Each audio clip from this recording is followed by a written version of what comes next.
Picture this, a frail old man of over 75 walks in the dead of the night, struggling to carry a rather heavy wooden box, and he goes over a bridge, makes sure nobody is around, empties the content of his box into the river below.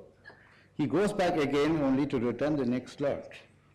Now what this has got to do with typography and its craft? The man in question was Thomas Cobden, one of the two partners of the Dove Press, the printer of fine books.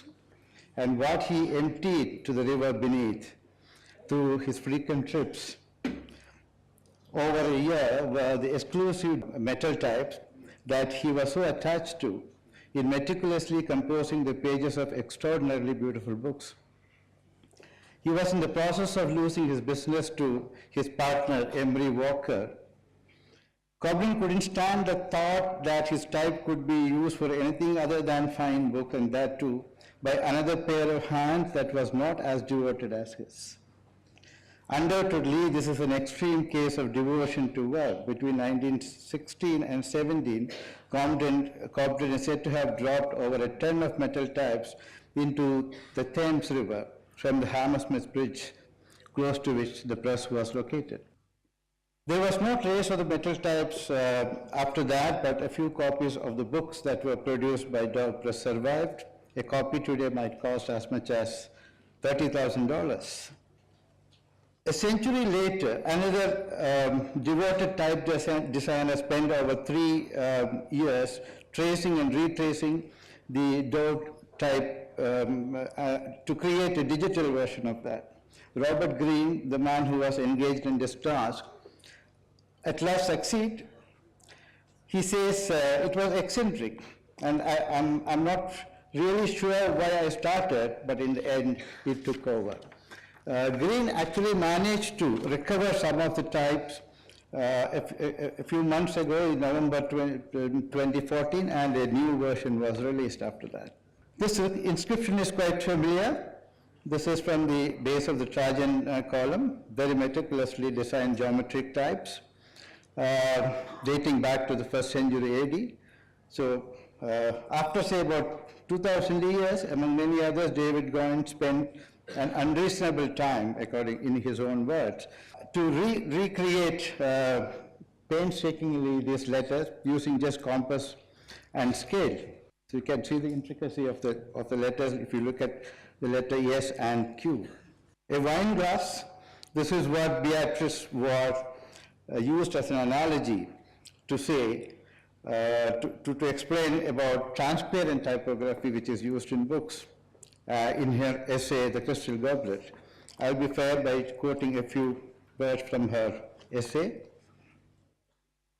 You will find that almost all the virtues of a perfect wine glass have a parallel in typography. There is the long, thin stem that obeys fingerprints on the bowl. Why? Because no cloud must come between your eyes and the fiery earth of the liquid. What are not the margins of the book pages similarly meant to obviate the necessity of fingering the type pages? When the goblet has a base that looks too small for security, it does not matter how cleverly it is weighed. You feel nervous, lest it should tip over. There are ways of setting lines of types which may work well enough, and yet keep the reader subconsciously worried by the fear of doubling lines, reading 3 words for 1, and so forth. Nobody, save the other craftsmen, will appreciate half your skill, but you may spend endless years of happy experiment in devising that crystalline goblet which is worthy to hold the vintage of human mind. Yes, he is obviously referring to the book as a container that holds the vintage of human mind. All these examples, in fact, show the obsession and devotion of craftsmen to what many people may consider as such an insignificant thing. You know, the shape of letters and their tiny letters and their disposition on a page. What is there in a book to design, after all? You just pick one up and read. This kind of comments I was quite used to. as a book designer. Books as containers of knowledge have always had a very special place in society. Scholars and scribes attach divinity and respect to books as well as the act of creating them. No wonder then scribes devoted their whole lifetime painstakingly writing and illuminating manuscripts. Although the history of typography spans just 5 centuries after printing of Gutenberg's Bible, many of its practices, nuances, and principles goes back to much older time. The design and development of humanist faces are inspired from the Trajan called inscription. Construction of book margins, which is very special, is borrowed from the practices of handwritten manuscript. So what you see here is the Van de Graaff canon of constructing margin applied to a 15th century manuscript.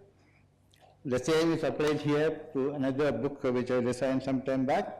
The text is from Eric Gill's essay, which talks about the rationale of book margin. That is, if you construct book margin in this way, you will find that the maximum margin of the book is at the bottom, which will allow enough space for the fingers. And if you choose to hold the book this way, again it allows enough space for the thumb on the side.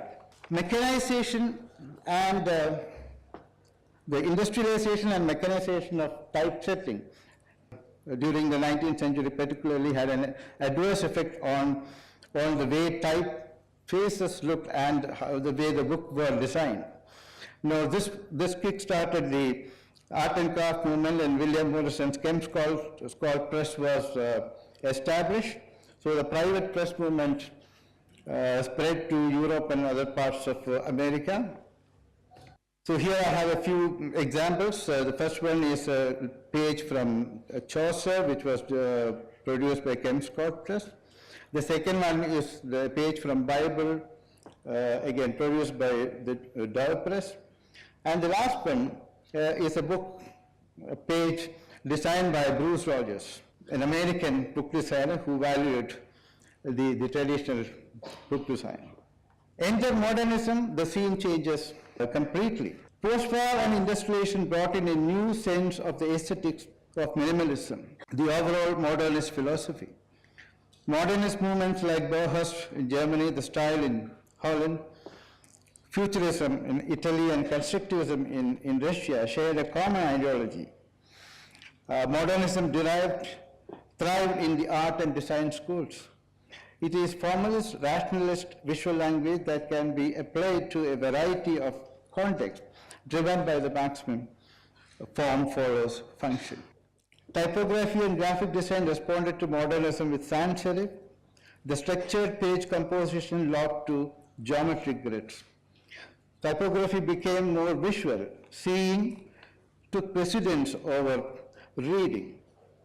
A shift from the transparent typography of books to visual typography. Swiss design dominated the scene for a considerable time. I would say even today it dominates. Popularly known as the international typographic style, the corporate world embraced Swiss style wholeheartedly. There are notable designers of the 20th century with modernist leaning, putting forth compelling works exploiting the visual aspects of typography. This is a work from Lubalin. The other modern designers Paul Rand and Massimo Vignelli. The next in wave was the new wave, Swiss punk, and then the new wave typography. It started in Basel, which is the center of modernism. It was anti-canonical in approach and chaotic in nature compared to the grid-locked Swiss style. So demetallization of typesetting with the introduction of photo composition, and which made the technology free from rigidity of the letterpress. So this style was a forerunner of postmodernism, which was to come next. The type pages look more and more chaotic. The essence of New Wave in the 60s was a reaction to the so-called good design of high modernism, seeking freedom from the limiting grid. Academically, postmodernism is known for its theoretical discourse, following deconstruction theory. Cranbrook Academy in America spearheaded the experiment in deconstructionist typography in the early 90s. The poster that you see is a deconstructivist typography from one of the experiments at Cranbrook. What you see below is a spread from Emigre, the magazine. The birth of Emigre coincided with the birth of Mac. The capability of the computer to design, store, and use new fonts opened a Pandora box of unconventional and design of unconventional and crude-looking fonts. Introduction of computers in 84. For the lack of a very clear definition or ideology, postmodernist typography became a collective label for all the chaotic kind of work generated through the computer. The new aesthetic was reduced to impure, chaotic, irregular, and crude approaches. A kind of a no-holds-barred design style churned out with the use of a computer program. Hugely popular among graduate students, many designers considered postmodernism as an indisciplined self-indulgence without any formal ideals, vocabulary, or grammar. Some of the terms that could be associated with this approach are vernacular subculture, pop, nostalgia, parody, punk, deconstruction, rebellion, and so on. The plight of graphic design and typography in these circumstances prompted some of the prominent designers like Massimo, Paul Rand, and Stephen Heller to dismiss these manifestations as mindless experimentation and the cult of the ugly. To conclude, the evolution of typography from a highly artistic practice to a very chaotic stylistic display has a parallel backend of technological advancement and also the nature of print communication. The evolution of typesetting technology from movable type to lino and mono, then photo composition and digital technology brought in a lot of flexibility and freedom in type composition and layout. When Gutenberg printed his first book, books were the only form of printed communication. The nature of its content and its lifespan necessitated a great deal of respect and devotion to the work. Other ephemeral forms of print communication, such as bills, newspapers, posters, magazines, etc., which were quite short-lived compared to a book, required a very different way of treatment in terms of design. Designers responded to the changing needs, the changing context, by harnessing the freedom that came along with changing technology. With computer becoming the workstation, experimentation became child's play. Experimentation in itself is a necessity for progress driven by an instinct or logic, that is, if it is driven by an instinct or a logic. Experimentation for the sake of which, however, will be empty and cannot stand the test of time. We have examples of fine typographic experimentation from constructivist, futurist, and the new wave in the past that are either part of an art movement or a reaction to a certain design approach. Postmodern typographic experimentation informed with theoretical discourse has a merit. So does the reaction to modernism by Weinhardt and his pupil. I would particularly like to show these examples of creative experimentation by Willy Kunz. He combines the spirit of experimentation with the innovative use of grids, uncompromising on functional aspects. He carved out a fresh path for himself, and he called that as creative experimentation. This is also experimentation in a way, but the current outburst that happens of experimentation of this kind looks dubious, and it lacks a kind of credible explanation. Legibility is not communication, is what it seems to be saying, but to set a whole magazine in completely unreadable text and also in linkbats is probably a huge disregard to the content, to the author, and also to the reader, and it can just result in a huge waste of paper and cutting down trees, and also the effort by a lot of people involved in it. Postmodernism in typography shouldn't degrade to be a description of a style, but rather it should be a line of thinking, an idea driven by time that we live in, a time full of complexities, contradictions, and opportunities, opened up by sweeping changes in technology and an explosion of information.